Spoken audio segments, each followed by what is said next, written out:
Good morning and welcome to the Aaron Russos podcast. Obviously, it's not morning where some of you are when you're listening to this in the future, but if you knew that there was no time and that I'm actually with you right now in this moment, you would maybe probably not do anything differently, really.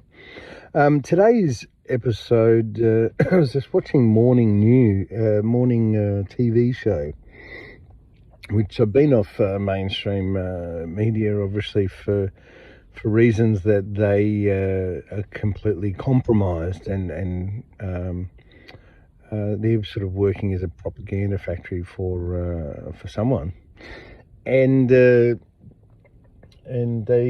got on there this morning, and they said that 4.7 million Australian under-16s have been blocked from social media. Now, Australia has been the first to initiate this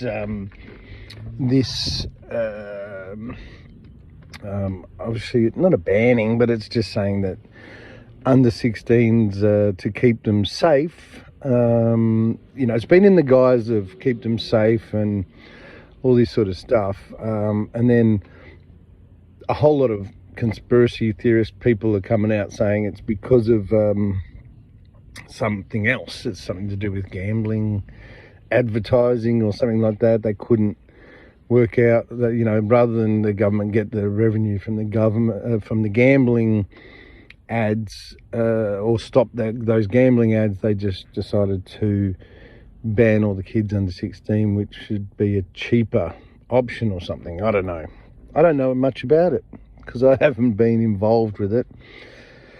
But what I do know, that in 2018, in the first 2 weeks of August, that I healed myself of a chronic anxiety disorder that over 300 million people in the world have, and in doing so, I did a 4-month research into the causes of my chronic anxiety and what could possibly shift the chemicals that make my system dysfunctional, everything that was going on. And obviously, being a holistic person, body, mind and soul, I could understand all the different parts, which no one else can. And I have come to give everything that was a cause a toxicity level based on what I was exposed to, everything, traumas, what I see, everything, and whatever has a negative impact on a human being, and then times that by the duration. How long have I been doing? And how much I've been exposed to. And I came up with a bit of a list, and it worked. No one in history has ever healed or cured anything, and I was the first person in human history ever, throughout every bit of history in the world. And then obviously to go and see, I didn't know what I did at the time. It was, still new. And then to go and work with other people to see if there was something generalized in that we could use. We came up with a list of 10 of the top things that were causes. Now, there's always a group of causes. There's never one, and there's never just one thing that's going to fix something. That's a fact also. Now, in the top 10 causes of mine, others, and lots of other diseases was actually social media. And it's not social media that's bad. It's that our biology gets certain addictions to things, including the different chemical releases and things that it does to us, mental anguish. And we're talking about these tiny little micro shifts within our system chemically, and social media was in the top 10.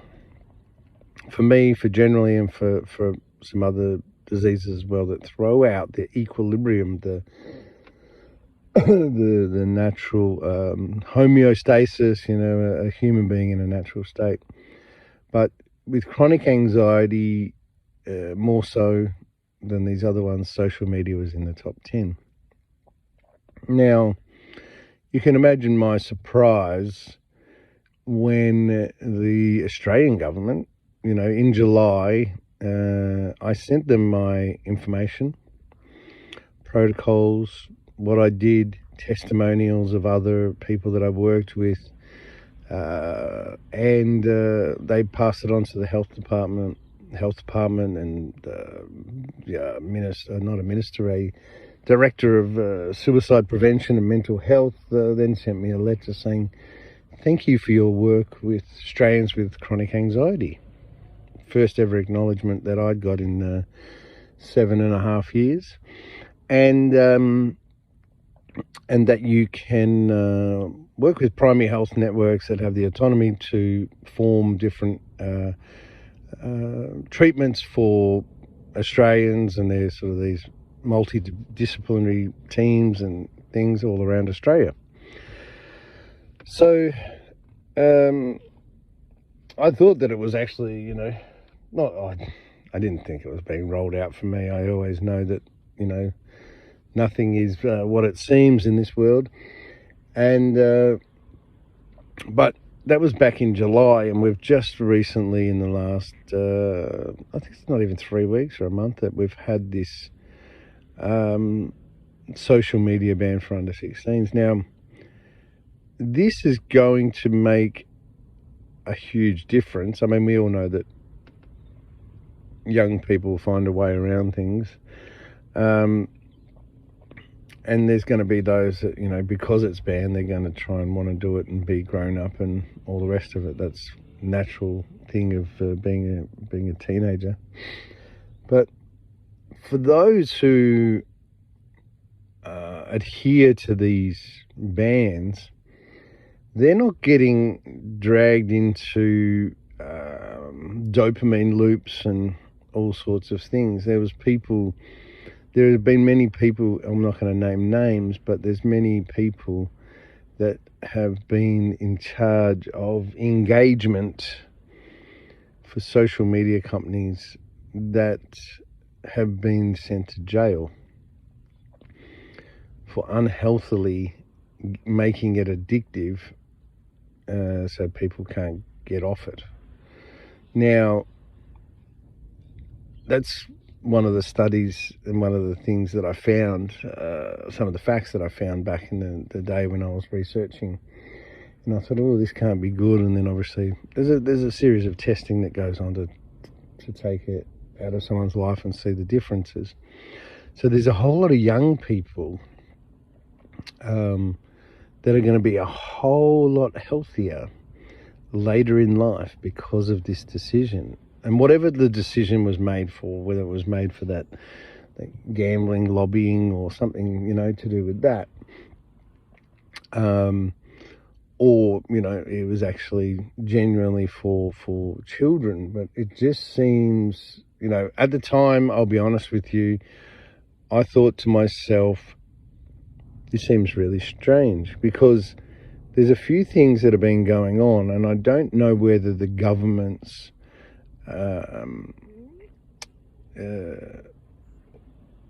know how much good they're actually doing by doing that.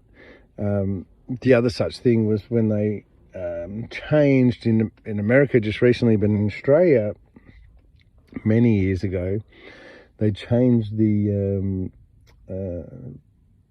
class classification on THC, marijuana, cannabis, and CBD, the non-psychoactive compound part of cannabis, from class 4 drugs to class 1 to class 4, which they have different classifications in America. But basically what they're saying is it's gone from highly addictive and no medical benefit, class 1,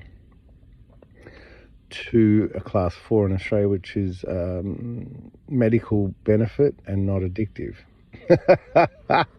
After 60 years or something, and then follow in America. Now,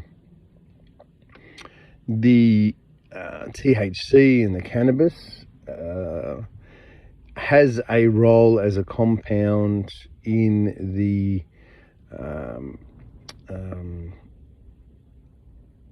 as a compound, not as smoking it. Smoking THC, gets very low amounts into the system if it was to be used as a medicine. The only thing I've ever seen it worked amazingly with is with cancerous tumours. In fact, I've never seen anything work better. But smoking it, you're getting about 8% or something into the system. As a compound, oil, drastic increase. I can't remember the facts and figures, it's been a while. The smoking of cannabis, the recreational side of it, is a distraction. It can actually demotivate mainly and cause more problems than not. So there's only one good thing that I've seen that being for, and for different chronic illnesses as well, pain and bits and pieces. So it has a place, but definitely not in the recreational side of things. That's just a distraction, and that will actually cause more. It'll end up adding to the problems. We have an endocannabinoid system. We have receptors. We have, things going on, and people are like, oh, we have especially cannabis users, like, oh, we have the receptors. And you're talking to a lifelong smoker of cannabis, and so, yes, I've changed my my tune over the years, and look, different things are presented to us on Earth in different stages to use as tools, but this wasn't meant to be designed for that, and the receptors are not for cannabis themselves. It's because we produce CBD and GA2 or 2AG, depending on which medical body you look at, and andamide, the bliss molecule that's released when we breastfeed. So we already have producing CBD compound in our system, and also the THC component we do produce ourselves as well, given a special diet environment within the human body. So the receptors are not for marijuana, they're not for CBD, they're because they're internally producing, and we can get blissed out ourselves off our own.